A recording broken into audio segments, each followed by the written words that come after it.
I'd say that over the last 20 years there's been a real explosion of work both in the science of consciousness and in the philosophy of consciousness. In some ways the most striking advances have been on the scientific side, with the development of a whole bunch of scientific paradigms for studying consciousness where there wasn't much before. For example, the study of neural correlates of consciousness and the neural areas that go along with certain kinds of conscious experience, particularly in the case of vision and conscious seeing.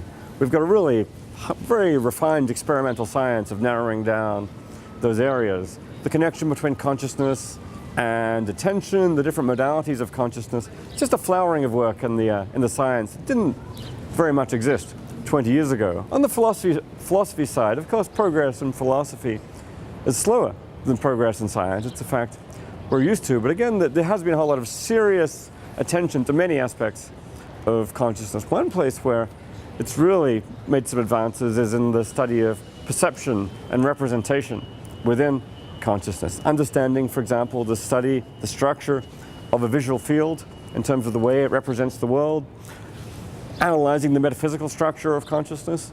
Now, the aspect of consciousness that I'm the most interested in is the mind-body problem, the hard problem of how the brain gives you conscious experience. And progress, that's one of the most difficult questions in philosophy, so progress there by its nature is slow. But we've seen the exploration of a couple of views that hadn't been explored nearly so well 20 years ago. On the materialist side, the development of the phenomenal concept strategy for trying to locate the explanatory gap for consciousness and the way we think about consciousness rather than in the nature of the phenomenon. I think this view is wrong, but it's really been well developed and explored in recent years. On the non-reductive side, perhaps the most exciting thing to happen has been the really serious and systematic investigation of panpsychist views, where consciousness is present at the fundamental level of physical reality, or perhaps some kind of proto-consciousness. A view which got lip service in the past, but hadn't really got as much acute and systematic philosophical analysis as it should. Right now, it's getting that